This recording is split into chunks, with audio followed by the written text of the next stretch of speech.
अस्सलाम वालेकुम स्टूडेंट्स, उम्मीद है आप लोग खैरियत से होंगे और अपनी छुट्टियां एंजॉय कर रहे होंगे।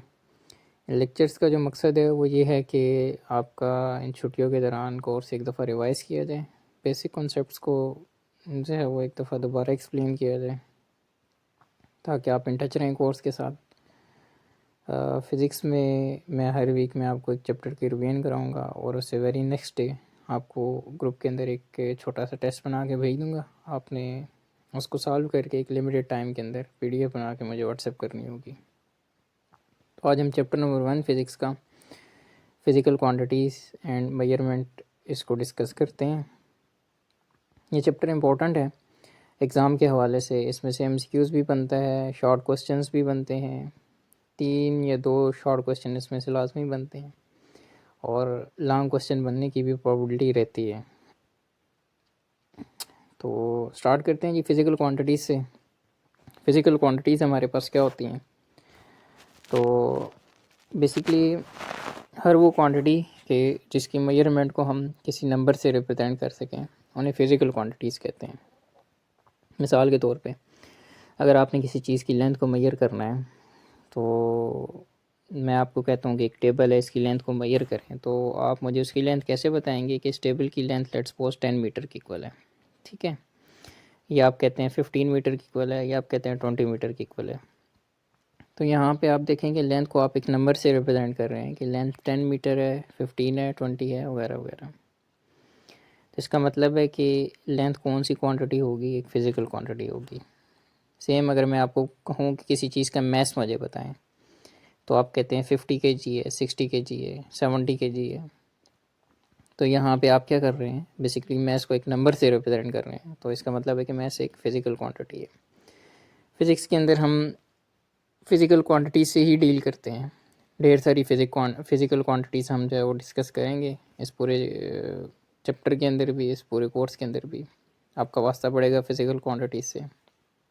चंद मेजर फ़िज़िकल क्वांटिटीज़ जैसे कि length, mass, time, temperature, area, volume, energy, power, इन चीज़ों के बारे में आपको बेसिक जो है वो नॉलेज होना चाहिए।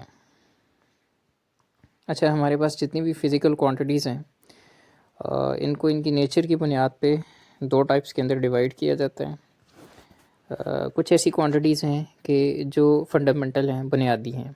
फंडामेंटल से क्या मुराद हैं, वो किसी और क्वांटिटी के ऊपर डिपेंड नहीं कर रही, वो इंडिपेंडेंट क्वांटिटीज़ हैं, उनको हम बेस क्वांटिटीज़ कहते हैं। और इसके कॉरस्पॉन्डिंग दूसरी टाइप जो बनती है वो ड्राइव फ़िज़िकल क्वांटिटीज़ होती हैं। जैसे कि नाम से ज़ाहिर है कि ये वो फ़िज़िकल क्वांटिटीज़ होती हैं कि जो ड्राइव हुई हुई होती हैं किसी और क्वांटिटी से। या अगर मैं सिंपल अल्फाज में कहूँ, सादे लफ्ज़ों में, तो ऐसी फ़िज़िकल क्वांटिटीज़ के जो किसी और फ़िज़िकल क्वांटिटी पे डिपेंड करती हैं, कि जिनकी डेफिनेशन किसी और फ़िज़िकल क्वांटिटी पे डिपेंड करती है, उनको हम ड्राइव फ़िज़िकल क्वांटिटीज़ कहते हैं। ठीक है जी। तो बेस क्या होती हैं, फंडामेंटल होती हैं, और ड्राइव फ़िज़िकल क्वांटिटीज़ क्या होती हैं, ये दूसरी क्वांटिटीज़ के ऊपर डिपेंड करती हैं, फंडामेंटल नहीं होती। बेसिकली हमारे पास जो है वो 7 बेस क्वांटिटीज़ हैं। लेंथ है, मैस है, टाइम है, टेम्परेचर है, इलेक्ट्रिक करंट है, अमाउंट ऑफ सब्सटेंस है, इंटेंसिटी ऑफ लाइट है। और यहाँ पे इनके यूनिट्स क्या बने, लेंथ का यूनिट मीटर है, मैस का केजी है, second, ampere, kelvin, mole, candle, etcetera. Base quantity basically directly measure हो जाती है। मिसाल के तौर पे अगर आपने किसी चीज़ की लेंथ को मेजर करना है तो अब लेंथ चूँकि एक बेस क्वांटिटी है तो इसको आप डायरेक्टली मेजर कर सकते हैं। इसको मेजर करने के लिए आपको किसी और क्वांटिटी का पता होना ज़रूरी नहीं है। मतलब लेंथ का कोई ऐसा फार्मूला नहीं है आपके पास कि जिसमें आप किसी और क्वांटिटी की वैल्यू पुट करें, लेट्स सपोज एरिया की वैल्यू पुट करें, या वॉल्यूम की वैल्यू पुट करें, या टेम्परेचर की वैल्यू पुट करें तो आपके पास लेंथ आए। ऐसा नहीं होता, ये डायरेक्टली आप मेजर कर सकते हैं। ठीक है जी। फिर आपके पास दूसरी तरह की क्वांटिटीज़ आती हैं, ड्राइव क्वांटिटीज़। ऐसी क्वांटिटीज़ जैसे हमने अभी डिस्कस किया कि जिनको डिफ़ाइन करने के लिए हमें दूसरी क्वांटिटीज़ का सहारा लेना पड़े, ठीक है, या जिनकी डेफिनेशन हम ऐसे करते हैं कि ड्राइव क्वांटिटीज़ कौन सी होती हैं कि जो दूसरी क्वांटिटीज़ को डिवाइड या मल्टीप्लाई करने से आती हैं, उन क्वांटिटीज़ को हम क्या कहते हैं, ड्राइव क्वांटिटीज़ कहते हैं। जैसे कि एरिया है, अब अगर किसी चीज़ का एरिया आपने फाइंड करना है तो आप डायरेक्टली मेजर नहीं कर सकते आपको फार्मूला इस्तेमाल करना पड़ेगा, लेंथ मल्टीप्लाई बाय विड्थ। आपको कमरे की लेंथ पता होनी चाहिए, कमरे की विड्थ पता होनी चाहिए, तो आपके पास उस रूम का एरिया आएगा। तो यहाँ पे देखें कि एरिया डिपेंड कर रहा है किस पे, लेंथ पे और विड्थ पे, ठीक है। तो चूंकि ये किसी और क्वांटिटी पे डिपेंड कर रहा है तो इसका मतलब है ये एक ड्राइव क्वांटिटी है। लाइकवाइज वॉल्यूम है लेंथ विड्थ इनटू हाइट होता है, ठीक है जी। या अगर मैं वेलोसिटी की बात करूं या स्पीड की बात करूं, तो आपने अगर किसी मूविंग ऑब्जेक्ट की, मिसाल के तौर पे एक बाइक है या कार है, उसकी स्पीड फाइंड करनी है, तो उसकी स्पीड आप कैसे फाइंड करते हैं? स्पीड किस चीज़ की इक्वल होती है? डिस्टेंस ओवर टाइम की। तो यहाँ पे देखें कि स्पीड को फाइंड करने के लिए आपको दो चीज़ें पता होना चाहिए कि उस कार ने या उस बाइक ने कितना डिस्टेंस कवर किया और कितने टाइम में कवर किए। तो यहाँ पे ये स्पीड डिस्टेंस और टाइम पे डिपेंड कर रही है, ठीक है जी। तो इस वजह से स्पीड को क्या कहेंगे? ड्राइव क्वांटिटी कहेंगे। तो इन सिंपल ड्राइव क्वांटिटीज़ वो होती हैं जो दूसरी क्वांटिटीज़ को डिवाइड करने से या दूसरी क्वांटिटीज़ को मल्टीप्लाई करने से आती हैं। Likewise force is equal to mass into acceleration होता है, ठीक है। आपने फोर्स फाइंड करनी है, आपको मैस पता होना चाहिए, एक्सेलरेशन पता होनी चाहिए, तब आपके पास फोर्स आएगी। तो ये फोर्स मैस और एक्सेलरेशन पर डिपेंड कर रही है, तो हम कहते हैं कि ये एक ड्राइव क्वांटिटी है। सो ये बेसिक डेफिनेशन आपको पता होनी चाहिए। बेस क्वांटिटी की डेफिनेशन, ड्राइव क्वांटिटी की डेफिनेशन, दोनों की एग्जांपल्स। ये शॉर्ट क्वेश्चन अमूमन आता है कि differentiate between base and drive quantities with examples. तो ये सारी एग्जांपल्स हैं ड्राइव क्वांटिटी की: area, volume, velocity, acceleration, density, force, pressure, energy वगैरह वगैरह एक्स्ट्रा। और ये इनके यूनिट्स हैं। एरिया का unit metre square, volume cubic metre, metre पर सेकंड फॉर वेलोसिटी, एक्सेलरेशन का मीटर पर सेकंड स्क्वायर। ये सारे आपने जो है वो इनको एक दफ़ा देख लेना है, ठीक है जी। ओके, नेक्स्ट है हमारे पास scientific notation. Scientific notation basically क्या है कि आपके पास अगर एक बहुत बड़ा नंबर है, ठीक है, जैसे आपके पास यहाँ पे ये एक नंबर है जी, ठीक है, एक चीज़ है जिसकी लेंथ इतने मीटर है, ठीक है। अब इतने बड़े नंबर को अगर आपने मल्टीपल टाइम लिखना है तो जो एरर है उसके चांसेस बढ़ जाते हैं और लिखने में भी मुश्किल पेश आती है।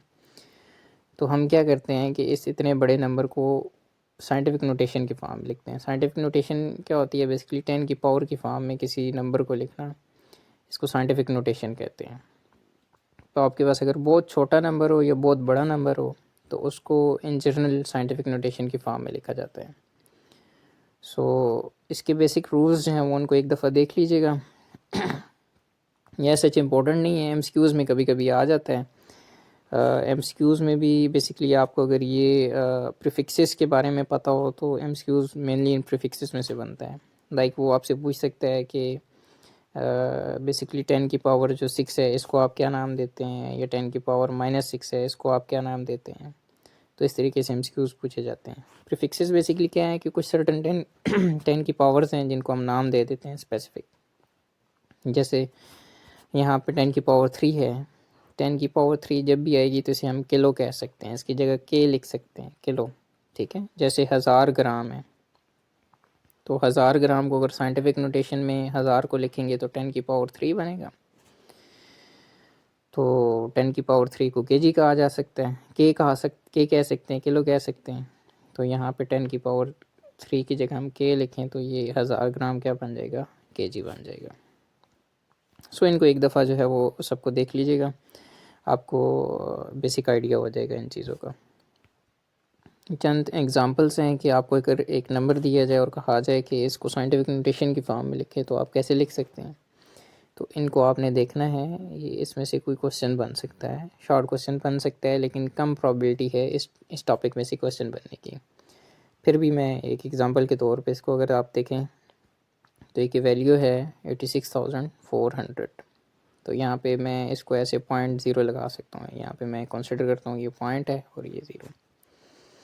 तो साइंटिफिक नोटेशन में आप हमेशा क्या करते हैं कि पॉइंट को फर्स्ट सिग्निफिकेंट डिजिट के बाद लगाते हैं। पहला सिग्निफिकेंट डिजिट कौन सा है? ये वाला। तो इसको यहाँ से यहाँ तक लेके हम आते हैं तो ये क्या बन जाएगा? 8.64 नाउ यहाँ पे आपने कितने डिजिट्स मूव किए, 1 2 3 4, तो आप 10 की पावर मल्टीप्लाई बाय 10 की पावर 4 कर देंगे। लेफ़्ट साइड पे पॉइंट को लेके जाते हैं तो 10 की पावर में पॉजिटिव ऐड होता है, और राइट साइड पे पॉइंट को मूव करते हैं तो 10 की पावर में नेगेटिव ऐड होता है।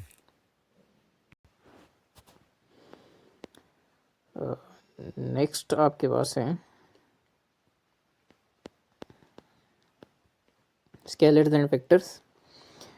अगेन यहाँ पे हमारे पास जितनी भी फ़िज़िकल क्वांटिटीज़ हैं, इससे पहले हमने जो उनके दरमियान सेग्रीगेशन की थी, उनकी टाइप्स बनाई थी, उनकी बेसिक नेचर की बुनियाद पे बनाई थी कि कौन सी फंडामेंटल है, कौन सी फंडामेंटल नहीं है। यहाँ पे हम जो क्वांटिटीज़ के दरमियान सेग्रीगेशन करने वाले हैं, उनकी टाइप्स बनाने वाले हैं, वो उनकी डायरेक्शन की डिपेंडेंस पे बनाने वाले हैं कि ऐसी क्वांटिटीज़ के जिनकी डायरेक्शन होती है या जो डायरेक्शन डिपेंडेंट हैं, और ऐसी क्वांटिटीज़ के जो डायरेक्शन डिपेंडेंट नहीं है। तो हमारे पास अगेन दो टाइप्स बनती हैं जितनी भी फ़िज़िकल क्वांटिटीज़ हैं। एक हमारे पास जो टाइप होती है उनको हम स्केलर्स कहते हैं, ऐसी क्वांटिटीज़ की जिनकी डायरेक्शन नहीं होती, जो डायरेक्शन लेस होती हैं, या जिनको कम्प्लीटली एक्सप्लेन करने के लिए आपको जस्ट उनका न्यूमेरिकल मैग्नीट्यूड बताना पड़ता है, डायरेक्शन बताने की ज़रूरत नहीं होती है, उनको स्केलर्स कहते हैं। जैसे अगर आपको कहा जाए कि किसी चीज़ का मैस कितना है, तो आप क्या कहेंगे, उसका मैस है 10 kg या 20 kg। आप उसकी डायरेक्शन नहीं बता सकते कि राइट साइड पे 10 kg, मतलब ये एक सेंसलेस बात है। जिसका मतलब है कि मैस एक ऐसी चीज़ है जिसकी डायरेक्शन नहीं है, ठीक है। इसका मतलब है कि वो क्या है, एक स्केलर क्वांटिटी है। तो ऐसी क्वांटिटीज़, फिज़िकल क्वांटिटीज़ की जिनकी डायरेक्शन नहीं होती, जो कि सिर्फ मैग्नीट्यूड बताने से उनकी इंफॉर्मेशन कंप्लीट हो जाती है, उनको स्केलर क्वांटिटीज़ कहते हैं।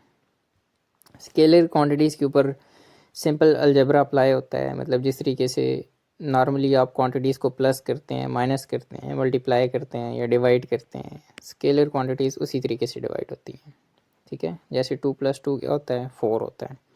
तो ऐसे ही अगर एक स्केलर क्वांटिटी है 10 kg, लेट्स सपोज मैस, इसके अंदर आप ऐड करते हैं 20 kg मैस, तो सिंपली है आंसर 30 kg हो गया, कोई और ऑप्शन हो ही नहीं सकती। जिस तरीके से सिंपल नंबर ऐड होते हैं, नंबर मल्टीप्लाई होते हैं, नंबर डिवाइड होते हैं, इसी तरीके से ये स्केलर क्वांटिटीज़ ऐड, मल्टीप्लाई या डिवाइड होती हैं,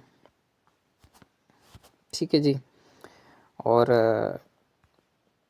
स्केलर क्वांटिटीज़ की एग्जांपल है, अगर आपको कहा जाए डिफाइन स्केलर क्वांटिटी, तो पहले आप इसकी डेफिनेशन लिखेंगे, ठीक है। देन आप इसकी एग्जांपल दे सकते हैं, जैसे लेंथ सर्टेन केसेस में स्केलर होता है, और मैस, टाइम स्केलर क्वांटिटी है, टेम्परेचर स्केलर क्वांटिटी है, एनर्जी स्केलर क्वांटिटी है, वर्क स्केलर क्वांटिटी है।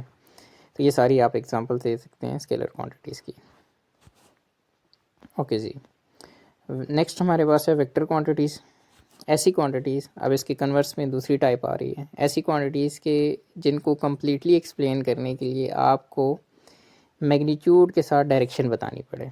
दोनों चीज़ें अगर आप बताएंगे तो इन्फॉर्मेशन कंप्लीट होगी, अगर आप डायरेक्शन नहीं बताते तो इन्फॉर्मेशन को मिस इन्फॉर्मेशन कंसिडर किया जाएगा, हाफ इन्फॉर्मेशन कंसिडर किया जाएगा।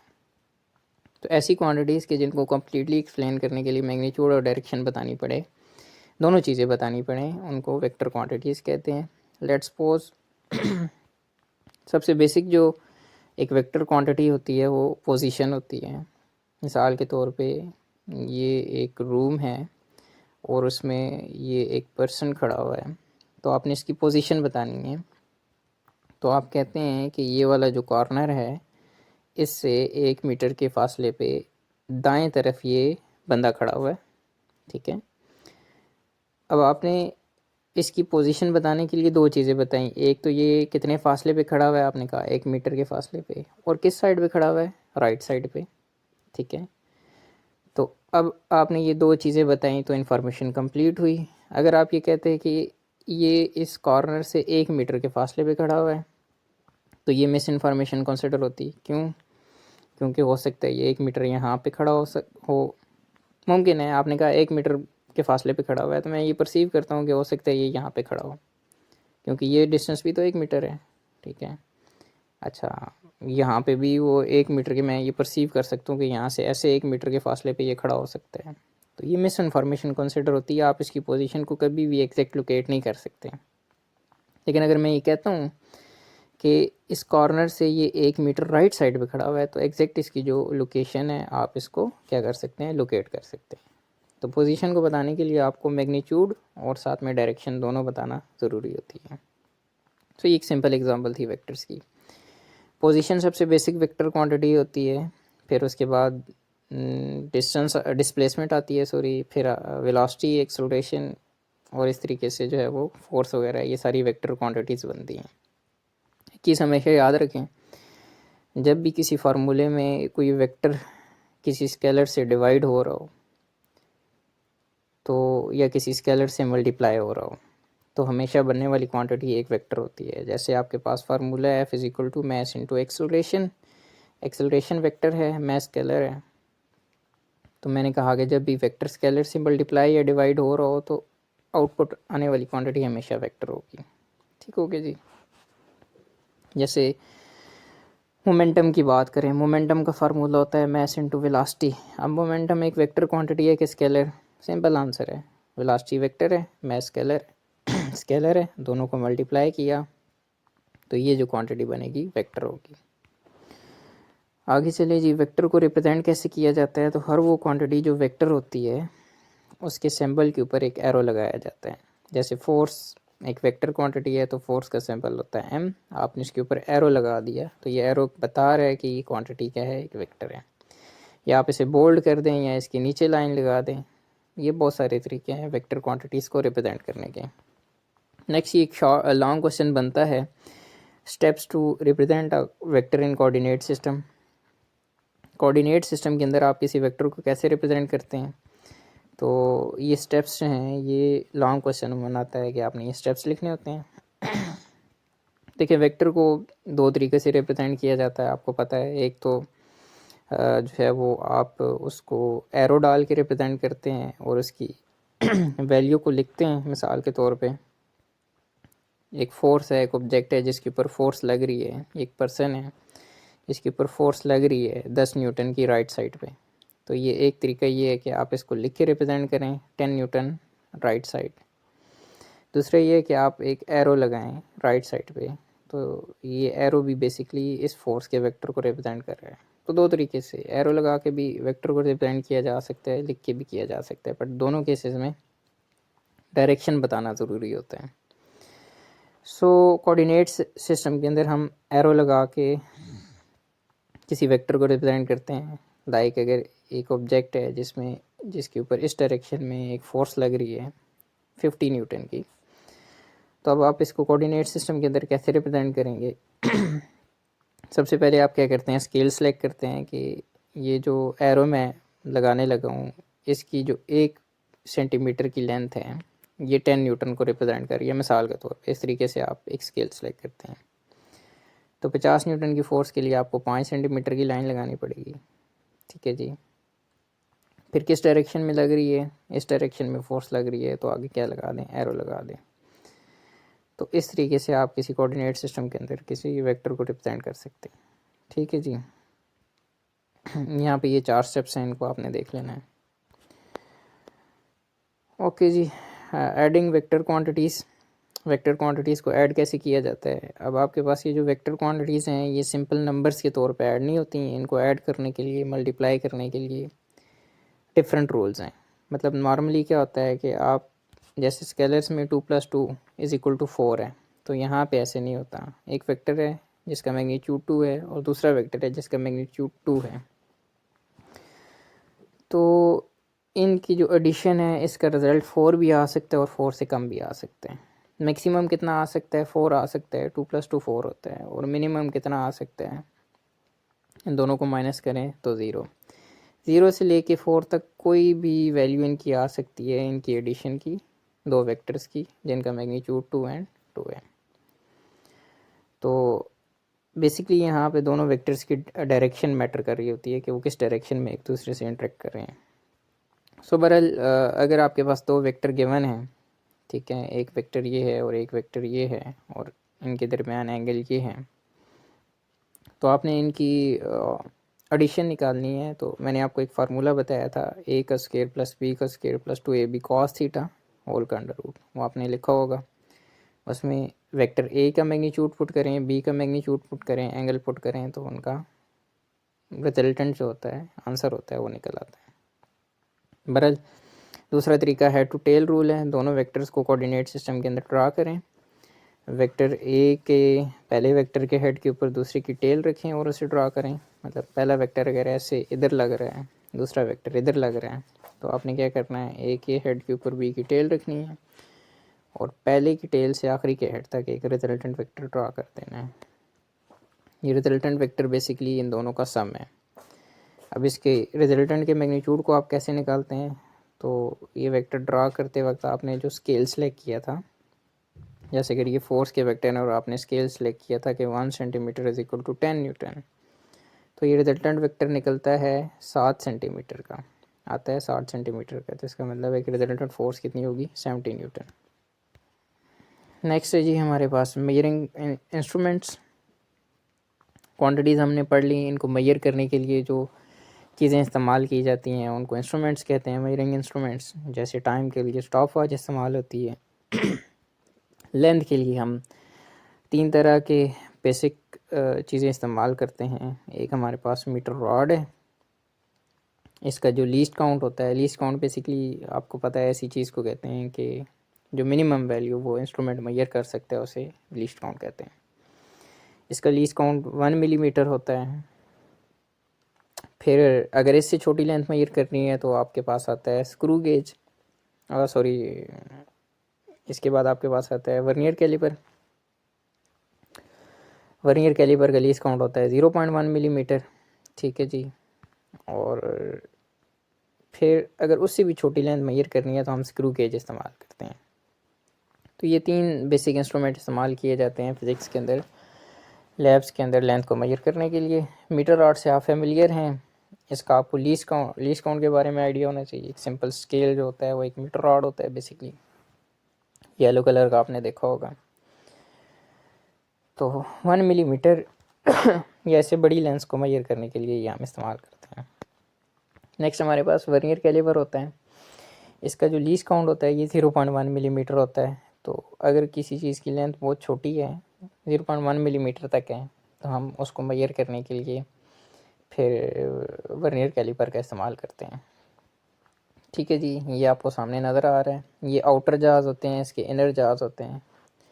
उमूमन इसका इस्तेमाल किया जाता है किसी चीज़ के डायमीटर को फाइंड करने के लिए।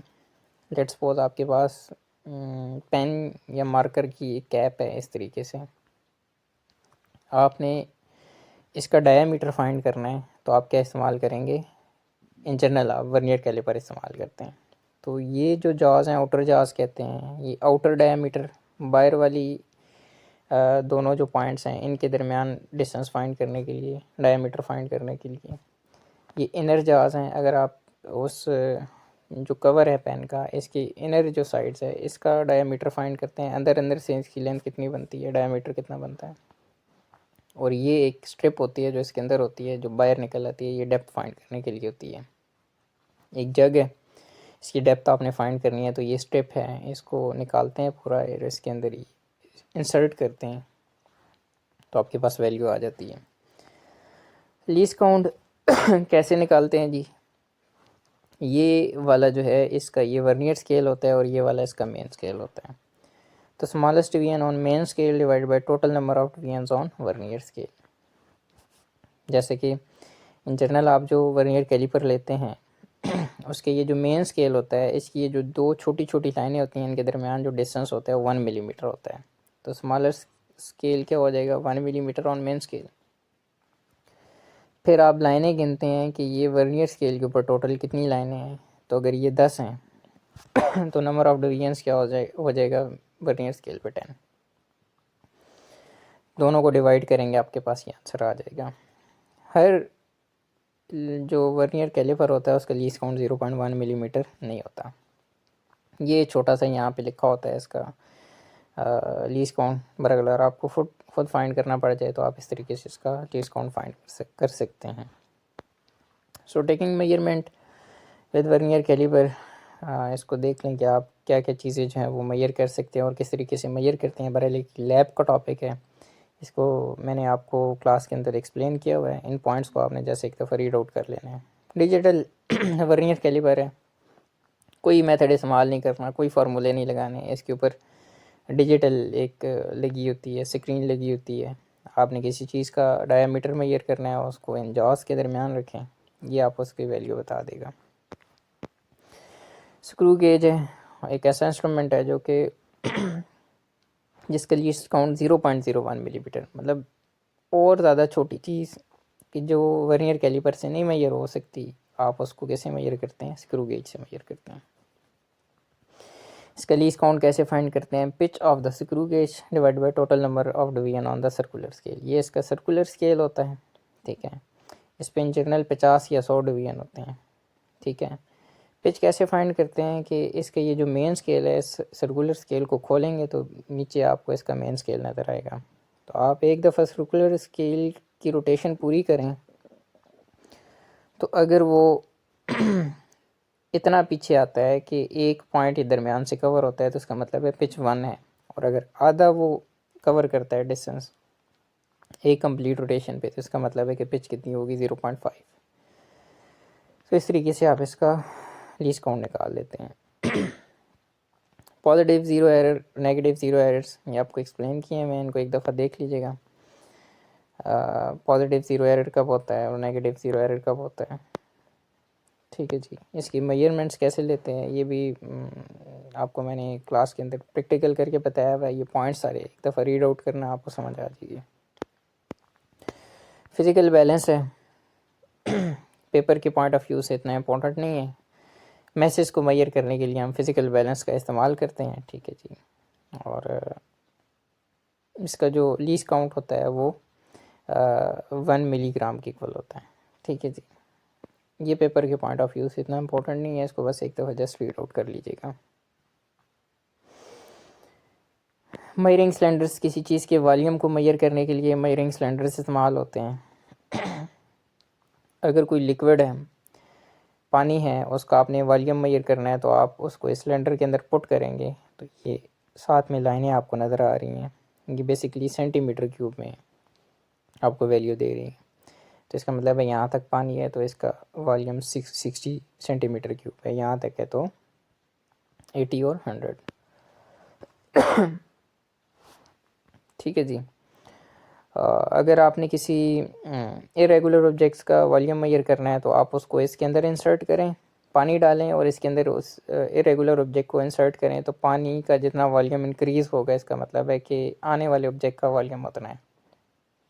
तो इसके ऊपर भी हमने डिस्कशन की हुई है। स्टॉप वॉच है, टाइम को मेजर करने के लिए इस्तेमाल होती है। मैकेनिकल है, पुराना तरीका इस्तेमाल होता था, प्रेशर नॉब के थ्रू इसको ऑन या ऑफ़ किया जाता था।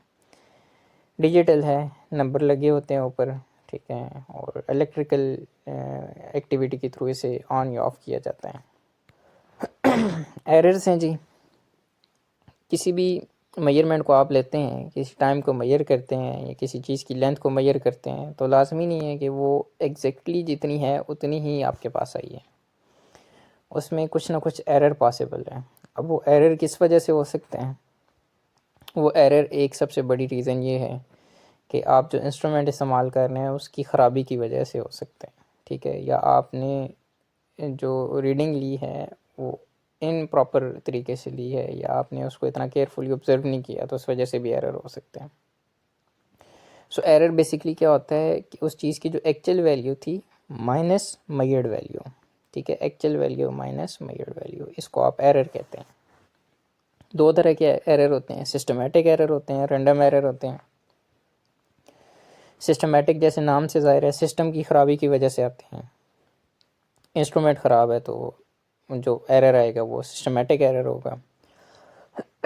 और इनकी जो वैल्यू होती है वो हमेशा फ़िक्स होती है सिस्टमेटिक एरर की। मिसाल के तौर पे एक मैस मेजरिंग मशीन है जिसके ऊपर आप कुछ भी ना रखें फिर भी आपको 100 ग्राम वैल्यू देती है। तो अब आप कोई भी चीज़ इसके ऊपर मेजर करेंगे आपको 100 ग्राम वैल्यू ज़्यादा बताएगी। तो ये क्या है? एक सिस्टमेटिक एरर है, मतलब इसकी एरर की वैल्यू फ़िक्स है 100 ग्राम, ठीक है। तो अब इसको रिमूव आप कैसे करेंगे? कोई भी चीज़ इसके ऊपर मेजर करके उसमें से 100 ग्राम माइनस कर देंगे, ठीक है जी। तो ये सिस्टमेटिक एरर होता है। रैंडम एरर होता है कि आपको नहीं पता किस वजह से आ रहा है, और ना इस एरर की वैल्यू फिक्स होती है, कभी इसकी वैल्यू बढ़ जाती है, कभी इसकी वैल्यू कम हो जाती है। ये अनप्रडिक्टेबल होता है और अनकंट्रोलेबल होता है, आप इसे अवॉइड नहीं कर सकते, कम कर सकते हैं। ठीक है, इस एरर को कम कैसे किया जाता है, आप कोई भी रीडिंग लें और उस मेजरमेंट लें और उस मेजरमेंट की 3 रीडिंग लें। किसी चीज़ की लेंथ मेजर कर रहे हैं 3 दफ़ा मेजर करें, टाइम मेजर कर रहे हैं 3 दफ़ा मेजर करें, और फिर डिवाइड बाई 3 कर दें, मतलब एवरेज ले लें। तो इस तरीके से आप रैंडम एरर को कम कर सकते हैं।